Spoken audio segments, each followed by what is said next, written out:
Questions and answers for a world in crisis. Doubt. We are witness today to a world in chaos. The earth being ravaged and despoiled by greed. Wars and violent ideologies seeking to overpower, control, and enslave through extreme brutality our species. Mankind is at an evolutionary crossroads and is seeking answers to the most pressing questions of our age. Will humanity survive? Will Earth perish in some nuclear holocaust? Is there still hope for peace and collective harmony? We continue our series, addressing questions and offering answers from the writings of Sri Aurobindo and the Mother in this time of planetary crisis, responding especially to the difficulties now facing our youth, and invite your questions on all subjects. Students and young adults have sent me their questions on topics that are relevant to them in the world today. But the answers given by Mother and Sri Aurobindo are applicable to all who seek for a greater life, a life more harmonious, and an inner truth of one's being. Links are supplied for further study. Primarily our website, motherandSriAurobindo.in. You may also write to us at narada12@gmail.com. That is NARADA, the number 12, @gmail.com. Here are some words of the Mother on doubt. One of the chief functions of the physical mind is to doubt. If you listen to it, it will always find 1,000 reasons for doubting. But you must know that the physical mind is working in ignorance and full of falsehoods. It is only love that can understand and get at the secrets of the divine working. The mind, the physical mind especially, is incapable of seeing correctly, and yet it always wants to judge. It is only a true, sincere humility in the mind, allowing the psychic to rule the being, that can save human beings from ignorance and obscurity. You must be attentive, silent, must await the inner inspiration, not do anything from external reactions. You must be moved by the light that comes from above, constantly, regularly, must act only under the inspiration of that light and nothing else. Never to think, never to question, never to ask, should I do this or that? But to know, to see, to hear. To act with an inner certitude, without questioning, and without doubting, because the decision does not come from you, it comes from above. Sri Aurobindo wrote extensively on doubt, and we quote some of his letters to disciples to help us rid ourselves of doubt once and for all. Quote, "As to doubts and argumentative answers to them, I have long given up the practice, as I found it perfectly useless. Yoga is not a field for intellectual argument or dissertation. It is not by the exercise of the logical or debating mind that one can arrive at a true understanding of yoga or follow it. A doubting spirit, quote, honest doubt, and the claim that the intellect shall be satisfied and be made the judge on every point, is all very well in the field of mental action outside. But yoga is not a mental field. The consciousness which has to be established is not a mental, logical, or debating consciousness. It is even laid down by yoga that unless and until the mind is stilled, including the intellectual or logical mind, and opens itself in quietude or silence to a higher and deeper consciousness, vision, and knowledge, sadhana cannot reach its goal. For the same reason, an unquestioning openness to the Guru is demanded in the Indian spiritual tradition. As for blame, criticism, and attack on the Guru, it was considered reprehensible and the surest possible obstacle to sadhana. And again, he writes, if the spirit of doubt could be overcome by meeting it with arguments, there might be something in the demand for its removal by satisfaction through logic. But the spirit of doubt doubts for its own sake, for the sake of doubt. It simply uses the mind as its instrument for its particular dharma. And this, not the least, when that mind thinks it is seeking sincerely for a solution of its honest and irrepressible doubts. Mental positions always differ. Moreover, and it is well known that people can argue forever without one convincing the other.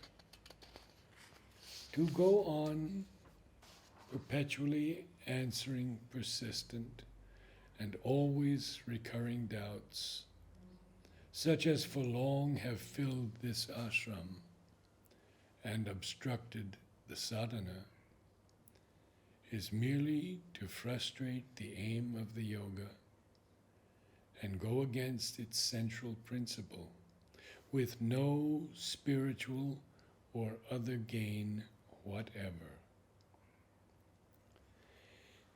If anybody gets over his fundamental doubts, it is by the growth of the psychic in him, or by an enlargement of his consciousness, not otherwise. Questions which arise from the spirit of inquiry, not aggressive or self-assertive, but as a part of a hunger for knowledge, can be answered. But the spirit of doubt is insatiable and unappeasable. Again, we have this quote from Sri Aurobindo, which shows us, as we have seen again and again, his divine humor. I have started writing about doubt, but even in doing so, I am afflicted by the doubt whether any amount of writing or of anything else can ever persuade the eternal doubt in man, which is the penalty of his native ignorance. In the first place, to write adequately would mean anything from 60 to 600 pages. But not even 6,000 convincing pages would convince doubt, for doubt exists for its own sake. Its very function is to doubt always, and even when convinced, to go on doubting still. It is only to persuade its entertainer to give it board and lodging that it pretends to be an honest truth seeker. This is a lesson I have learned from the experience both of my own mind and of the minds of others. The only way to get rid of doubt is to take discrimination as one's detector of truth and falsehood, and under its guard, to open the door freely and courageously to experience.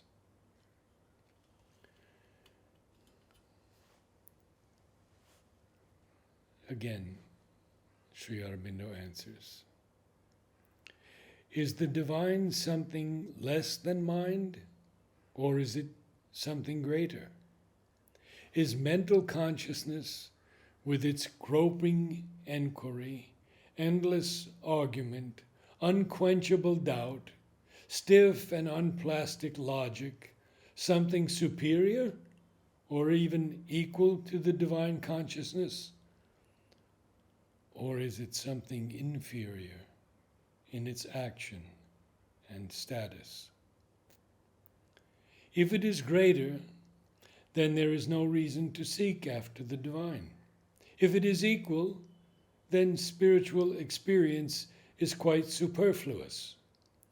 But if it is inferior, how can it challenge, judge, make the divine stand as an accused or witness before its tribunal, summon it to appear as a candidate for admission before a board of examiners, or pin it like an insect under its examining microscope? Another reply from Sri Aurobindo. The question is whether that can best be done by the negative and destructive method of doubt, which often kills falsehood, but rejects truth too, with the same impartial blow, or a more positive, helpful, and luminously searching power can be found, which is not compelled by its inherent ignorance to meet truth and falsehood alike with the stiletto of doubt and the bludgeon of denial. Again, he writes, one thing, however, I make a distinction between doubt and discrimination. If doubt meant a discriminant questioning as to what might be the truth of this or that matter, it would be a part of discrimination and quite admissible. But what is usually meant now by doubt is a negation, positive and peremptory, which does not stop to investigate, to consider in the light, to try, to inquire, but says at once, oh no, I am never going to take that as possibly true. That kind of doubt may be very useful in ordinary life. It may be practically useful in battering down established things or established ideas, or in certain kinds of external controversy to undermine a position that is too dogmatically positive. But I do not think it is of any positive use in matters even of intellectual inquiry. There is nothing it can do there that impartial discrimination cannot do better. In spiritual matters, discrimination has a huge place. But negating doubt simply stops the path of truth with its placard, "No entry," or its dogmatic, "This far and no farther." Again he writes, "The faith in spiritual things that is asked of the sadhak is not an ignorant, but a luminous faith, a faith in light and not in darkness. It is called blind by the skeptical intellect, because it refuses to be guided by outer appearances or seeming facts. For it looks to the truth behind and does not walk on the crutches of proof and evidence. It is an intuition not only waiting for experience to justify it, but leading towards experience. If I believe in self-healing, I shall, after a time, find out the way to heal myself. If I have faith in transformation, I can end by laying my hand on and unraveling the whole process of transformation. But if I begin with doubt and go on with more doubt, how far am I likely to go on the journey? Mental faith combats doubt and helps to open to the true knowledge. Vital faith prevents the attacks of the hostile forces or defeats them, and helps to open to the true spiritual will and action.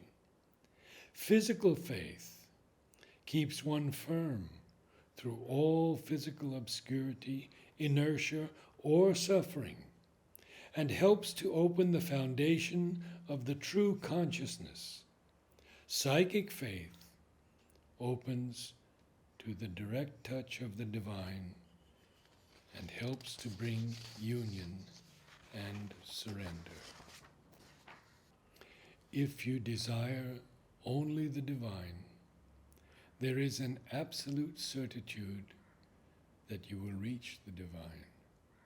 But all these questionings and repinings at each movement only delay and keep an impending curtain before the heart and the eyes.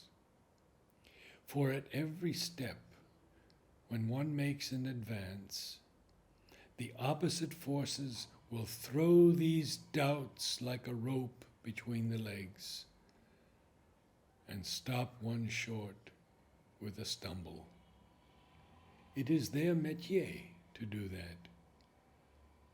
One must say, since I want only the divine, my success is sure.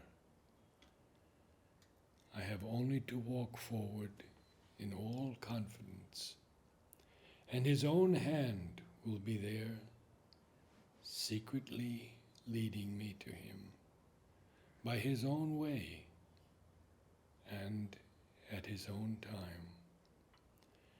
That is what you must keep as your constant mantra. anything else one may doubt, but that he who desires only the divine shall reach the divine is a certitude, and more certain than 2 and 2 make 4. This is the faith every sadhak must have at the bottom of his heart, supporting him through every stumble and blow and ordeal. It is only false ideas, still casting their shadows on your mind, that prevent you from having it. Push them aside, and the back of the difficulty will be broken. Sri Aurobindo.